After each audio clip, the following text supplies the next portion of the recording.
Hello, hello, hello, my beautiful lovelies, and welcome to my very first It's All About Love show right here on YouTube.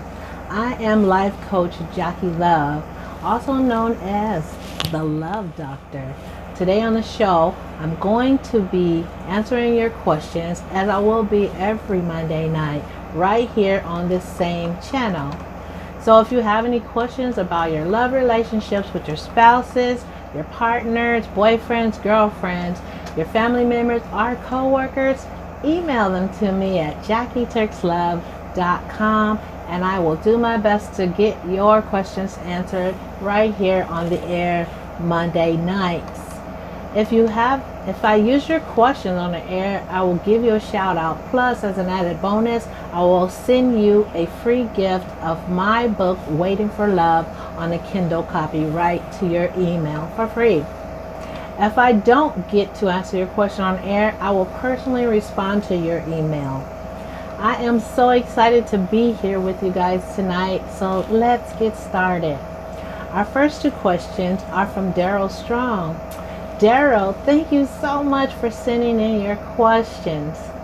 I am just so excited to just dive in there right now because you had such good questions. So let me just go ahead and answer the first question.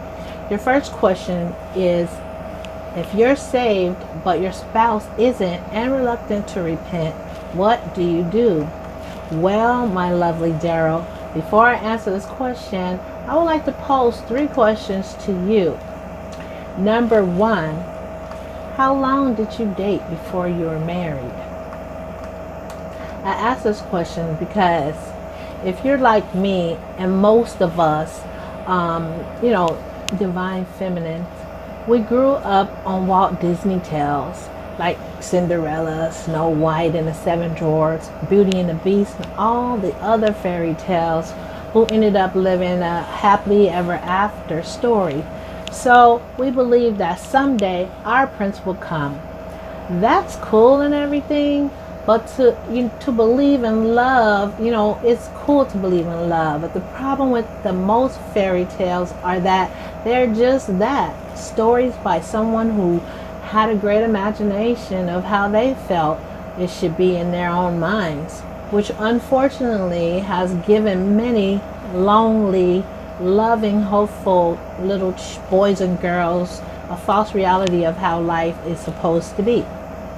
Meaning, you can't just meet some random person and expect that they're the one because they were the first ones to come along, and maybe they're cute and they think you're cute, or they have a nice car and a good job. We got to be realistic. At least Google that person first to see if they are, what kind of criminal record they have, and if so, why do they have a criminal record, and who they appear to be on the social network. This is 2018 and we don't have to be ignorant anymore. And if they don't have any social media, you have to ask yourself the question, what do they have to hide?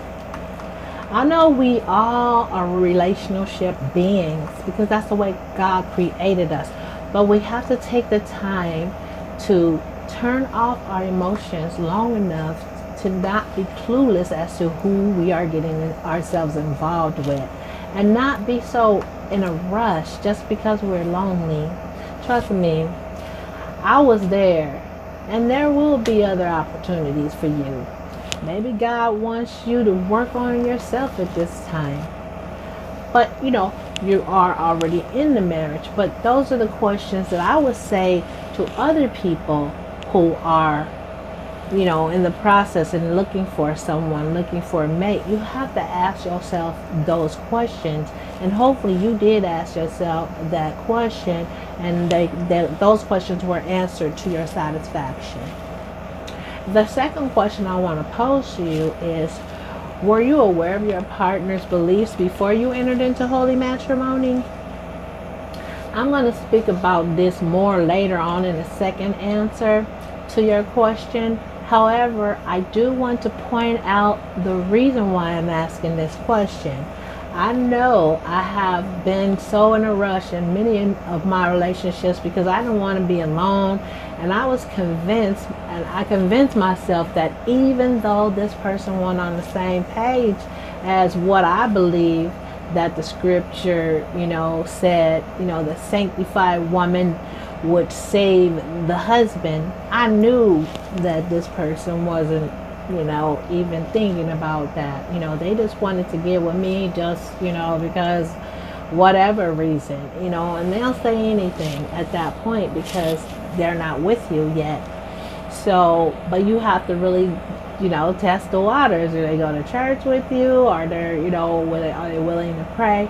Are they willing to, how do they react when you talk about God and whatever your beliefs are, So, and I know, this is in true, rare cases that you find somebody and you, it's just a love at first sight thing and you live happily ever after, and I know that I believe this is only true in rare cases, and most of the time it takes many years before this ever happens when you meet somebody and you pray for them and God, finally sanctifies them and saves him or her.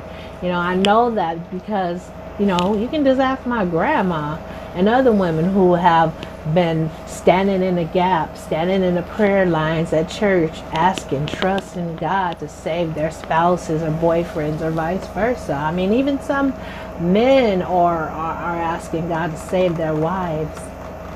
So the third question I have for you, Daryl, is did you think you could change your partner? Because case in point, if you agree to marry a cheater, if they were a cheater before you got married, guess what? They're going to still be a cheater on the day after you're married. I don't care how much you love them and care for them and pray for them. We all have our free will. We all have free will, right? So just know that if you go into a relationship hoping that they will change one day, that is the first big mistake we make. We have to either accept them for who they are or take the loss, now or later. Plus, how would you like it if someone who was constantly trying to change you to act like they wanted you to act? I say, if you married them, then accept them for who they are right now. And just work on you, on yourself, and allow them to be themselves. And maybe they will follow suit. If they weren't saved before, you knew that before you got married, right? You will give yourself a nervous breakdown trying to change somebody who doesn't want or desire to be changed. That's just a given. All right, now I have a second question, which is really awesome. And I hope that answered your question really good, because I just want to be honest with you. Now, all right, so the second question that you gave was, how do you love someone that doesn't love themselves? Well, with this question, I would also like to pose 3 more questions to you. Number 1, did your spouse appear to love themselves before you said I do? Most of us divine feminists we're motherly, and we do not have a healthy esteem. We are attracted to men who do not acquire that healthy quality because deep inside we feel that we can fix them by showing them the love that we never received. I remember most of the men that I dated were men who always needed to be fixed in some kind of way. I would always see his potential, I'd say, well, he ain't all that cute, or he ain't all this or that, but I can fix him up. Make him the dream man that I dreamt of having. But that's not our jobs to fix someone. Here's a clue. No one is perfect, not even us. And newsflash, everybody has formed some kind of crazy in their lives. Now the fact is to consider is if you're crazy and they're crazy is a good match, because it's always a big no, let me change that, a huge mistake to go into a relationship with a person who all you can see is potential. And that potential is only contingent upon your hard work to build him or her, into the fairy tale dreamboat. Take some time to get to know the person. I know it's hard to have patience, especially if you're lonely, but date for at least, I would recommend dating for at least 3 to 6 months before you decide to move in or, God forbid, become his next baby's mama. And keep your notes, mental notes, write them on paper. If you see all kind of red flags, let it go. I know it's hard because, you don't want to be lonely. And you feel like, okay, I can love this person and they're going to change and it's going to be awesome. And you're still looking at the potential, especially if they're good in the bedroom, and they keep you warm at night. And they have those certain qualities that you think, okay, yeah, I can hang on to this and we're going to work this out, But all in all, they driving you crazy, okay? And it really is not worth it, okay?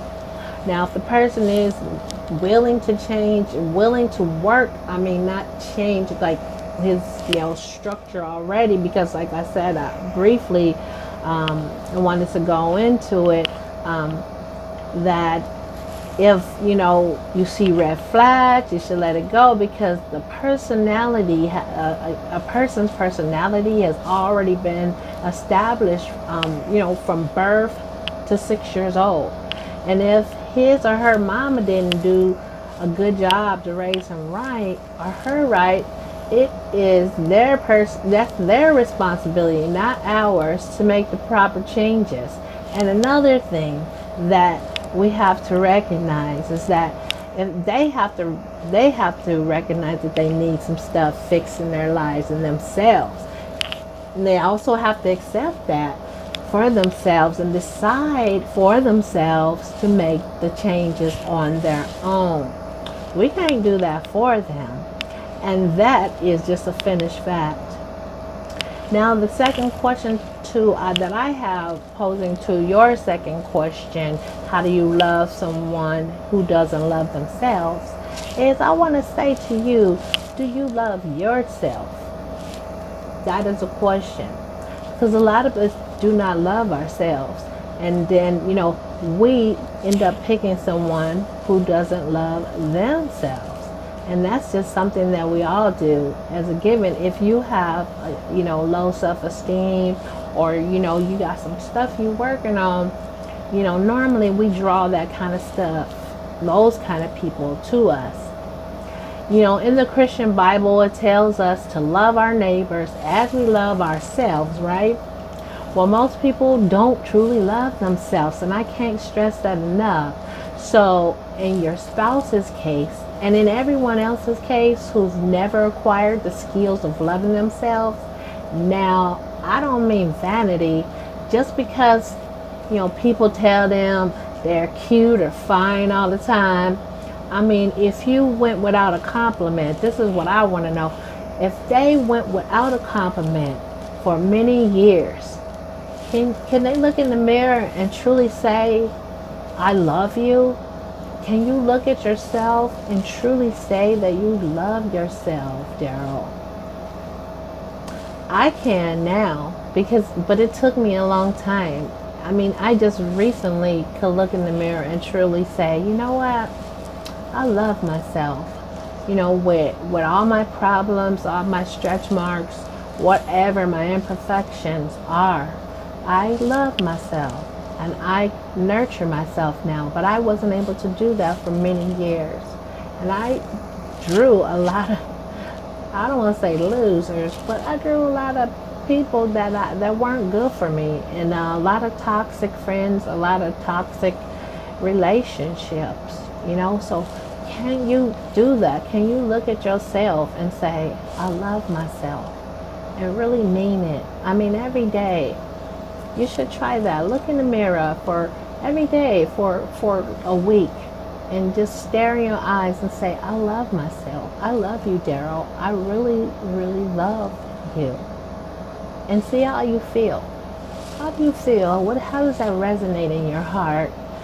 Does it make you feel cringy? Like, do you cringe and say, oh my God, how can I say I love myself when I have this problem or that problem? Or do you go, yeah, I'm the bomb, If you can do that, then you can say, I love myself. And if you can't, you should start just saying that every morning to yourself.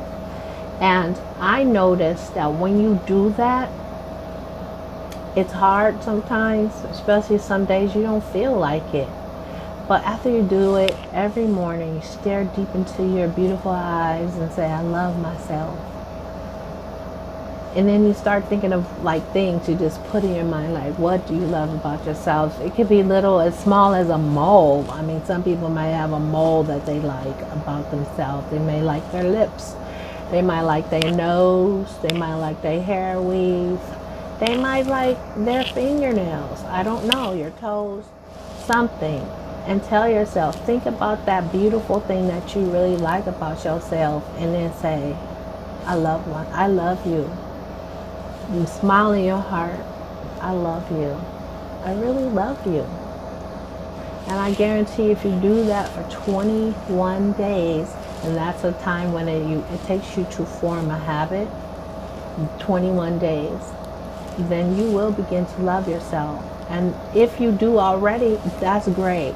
But for all the other listeners who do not love themselves yet, if you can't look in the mirror and truly feel good when you say, I love myself, then that means that you need to go ahead and learn to love yourself. Because we're to love our neighbors as we love ourselves. And if we don't love our neighbors, if we can't love ourselves, then how the heck are we going to love our neighbors? I mean, it's just not possible. So if you find yourself talking about people too much and feeling jealous of your sister or your brother because they prospering and they got a little car or something like that, or maybe they might have a boyfriend, girlfriend, husband, or they boyfriend, treating them better, or their husband treating them better, or their wife is treating them better, and then you have a little low self-esteem going on. You need to really work. I would suggest that you work on yourself and your self-love, because that is a cue that you don't love yourself. If you cannot be happy for someone else without feeling jealous, or they think they all that, we think that's good, but you don't know them. You don't know them people. You don't even know them. You don't even know what they go through in the house at nighttime. They may not be able to sleep. They may have insomnia.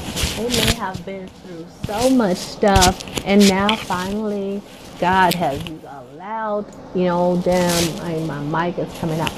God has allowed them to go ahead and get blessed and go ahead and get that good relationship, because they may have been through a lot. So don't judge a book by its cover, and just learn to love yourself, because God is love and He made us in His image. So therefore we are love. We are love. And that is what He wants us to do, is be love. And I believe the more that you love yourself, your spouse will love you, because you'll draw that to yourself. Just like if you don't love yourself and if you don't have good self-esteem, then you draw people with those same qualities. Now the third question I have for you is, Daryl, and all the other listeners, again, Daryl, I appreciate you for sending in your questions, is, did you know that we draw the same type of people to us? And that's just what I was talking about. A lot of people, we don't know that, Have you heard that saying, you are what you eat? Well, I believe that we draw those people who reflect who we really believe we deserve on the inside of our self-conscious mind. Most of this behavior was rooted and grounded from our childhood. days, between, like I said earlier, between the ages of 0 to birth. I mean 0 to 5. Now, this is where we develop our personalities and how we will view the world as an adult. That's why I suggest to all my clients who are raising small children to pay very close attention to your children at this critical age, because this is a time that we kids learn how important we are in this world. This time is so important. It develops what type of friends we will choose, if they will have low self-esteem as an adult or good esteem, if they will be good students in school, and how they will communicate with others. It will also affect how successful in personal relationships they'll be. Because some people, they don't know how to have good personal relationships. They're awkward with friends because they don't know how to be a friend, because they don't think they're good enough, and they just end up eventually just being alone, maybe a castaway when they get older, hanging out in the room by themselves because they become their own best friend, because they don't end up trusting people, because they don't have good esteem, and they draw that attention, that negativity, those unhealthy relationships to themselves. So that is one thing we have to watch as parents. We have to be there for our children. If we don't know, then we have so much information nowadays that will help us when our children are going through something. And you see your little kid sitting around and he's like shy, or he's quiet after he gets home from school. You got to get in his head. Because what we do as kids is we in our own heads, and we're like, maybe got bullied at school, or maybe they got embarrassed, because they got asked a question and they didn't know it, or they didn't have no friends to sit with at school. These things seem so little to us. Just go to school. It's time for you to go to school. Get out of here, or whatever. You got to get your education. But how do you know they really get their education? You got to sit down and talk. It's so important to talk to our children. And, every kid is different, you have to approach each child different. And I think if our parents would have done that for us, then we would have the chance to have healthy relationships, and we wouldn't have so much problems in our friendships, and even in our relationships with our families, and it's, especially with our spouses. So, that is so important, because friendships are important. Relationships are important. As I stated earlier, we are relational beings, and that's the way God created us, to love and to be loved, because He created us as Himself, like Himself, and He is love. Okay? He's all about love. So the kids, they have to you have safe friends. They would, so someone that they can actually call friends, or, I want to know, do you feel safe? Do you feel like you have safe friends that you would actually call your friends, or are they mostly kind of flaky, or here today, gone tomorrow, or, are they users? If you feel that you are continually attracting these types of people in your life, I would suggest the Michael Jackson song. I love this song. The Man in the Mirror. I'm starting with the man in the mirror. I'm asking him to change his ways, and no message can have been any clearer. If you want to make the world a better place, take a look at yourself and make change. Na na na na na na na na na. I'm sorry, I'm just turning this into karaoke, but it's so true. You gotta look at the man in the mirror, or the woman in the mirror. How it says, if you want to make the world or your world, in this case, a better place, take a look at yourself. Tell yourself you love yourself in the morning and make a change. In this case, you gotta heal your inner child. Most of our parents or caregivers did their best with what they had to work with. However, I believe that many of us are walking around this earth struggling to survive in this world because we are all grown up children seeking the approval of some adult in our childhood life who was also seeking approval from their adults from their childhoods. So what's really going on is a bunch of grown-up children raising or half raising children to be grown-up children. It's not funny, but it's so true. That's why the majority of us suffer with low self-esteem, seeking approval from our spouses that we didn't get from our parents or our adults when we were children. We're seeking approval from our friends. We're seeking it from our church members, our pastors, our leaders. We want to be popular. We want to be noticed. We want to be loved. And that's because we were never taught how to approve of ourselves and how to love ourselves as children at those critical ages between 0 and 6. We weren't told enough how good you are, building up the confidence and saying you could do it, and that you're a good person. You're wonderful. And it's a lot of help on the internet now. So it's really no excuse. I know when I raised my kids, I had my first child when I was 13, and we'll get into that another time. And I had my second child when I was 16. I had 3 children total, and my third child, I had her when I was 24. Now you can imagine the different parenting skills I have for each kid, because for each child I was a little bit older, but at the same time I grew up in a single parent family. I don't know if you did, but even sometimes people that have 2 parents, they are being raised by 2 parents that didn't get the proper raising, and it's not their fault. It's nobody's fault. But the thing is that now, since we are adults, at least in age, we got to take the bull by the horns and do something to heal ourselves.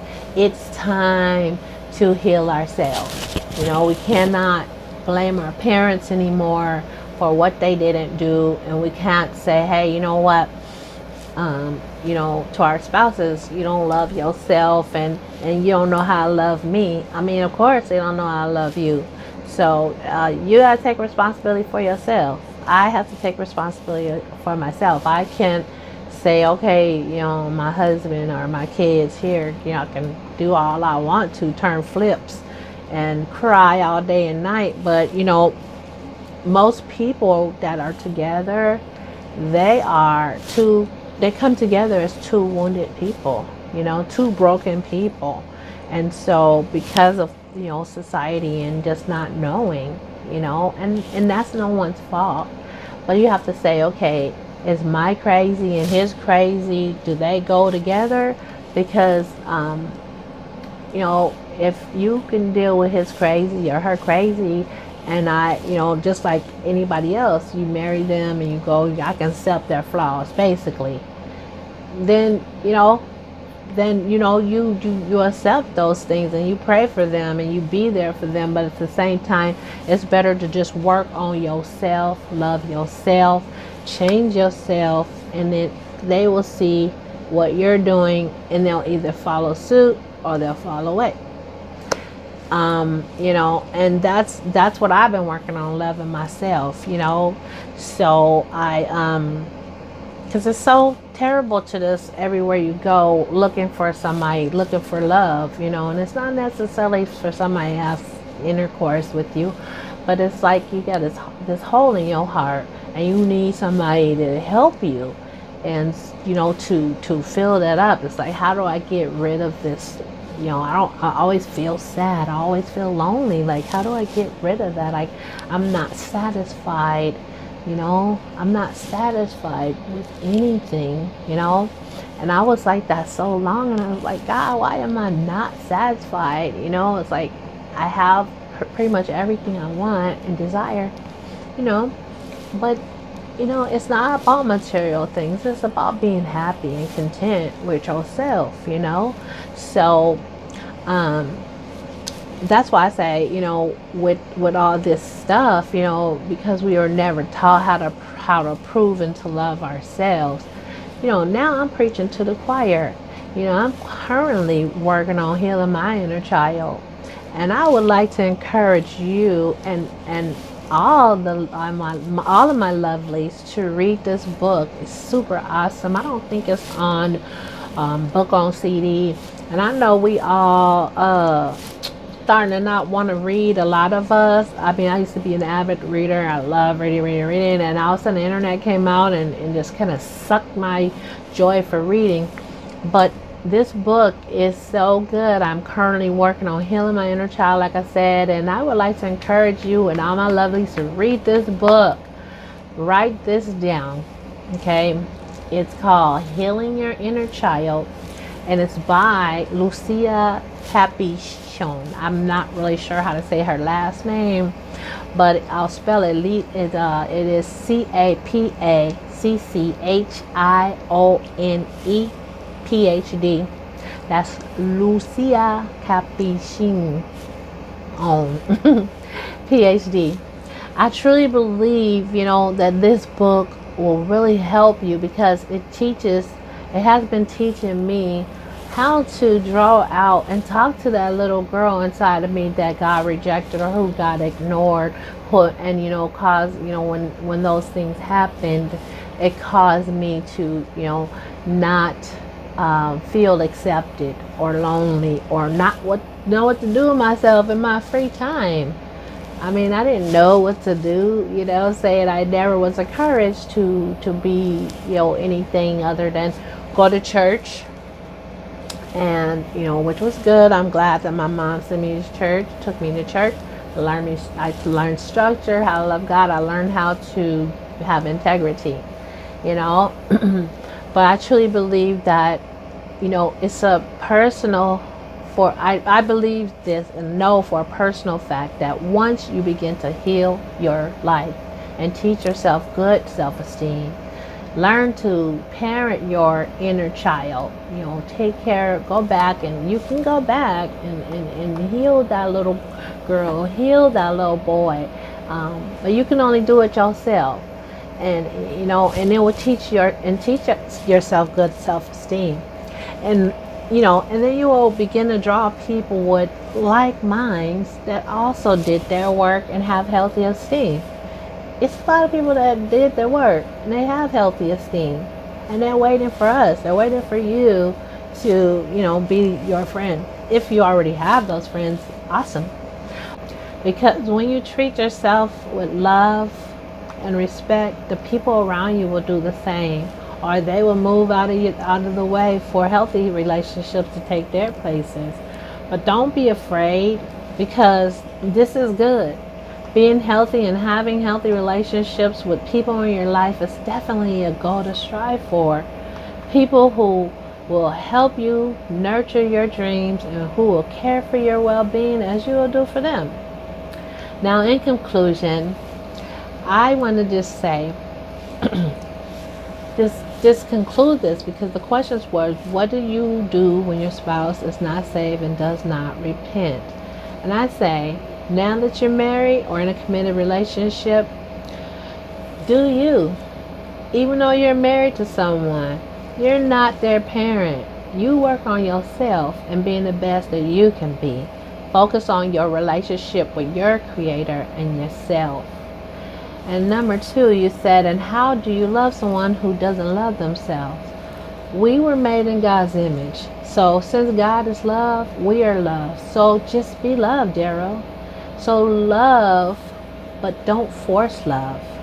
Remember, just remember, please, if you would like to change your world and the people and circumstances in your world, change yourself. Focus on truly loving yourself, not a selfish love, but a genuine love where you can be your authentic self. Pray to God and your angel guides. They will lead you the way. Pray for, you and your spouse. You pray together. Do fun things together. But don't put all your eggs into one basket. That's not good. You can't depend on one person to do everything, and they can't depend on you. That's not fair. You are here only to enhance their happiness, not to make them happy. If they're not already happy, you definitely can't make them happy. You can enhance it, neither can they do that for you. That's just not realistic. Again, that's a fairy tale. That is their responsibility. Work on loving yourself. Think about it. If you did love yourself more, you most likely wouldn't have attracted someone who didn't love themselves. I believe most of us have been guilty of this. I believe that if you just love, your world around you will change. No, it won't be easy all the time at first, but whoever said that obtaining something good for you would be, whoever said it would be easy, but it'll be fun. It'll be something that you are accomplishing, and you'll see that it'll be so wonderful. And I will say this, it is worth it. You are worth it. You are worth it. You are worth being loved and having the right love in your life. Thank you so much, Daryl Strong. I really appreciate your confidence to share these questions. You will get your free gift in your email by tomorrow. That will be a Kindle copy of my book, Waiting for Love.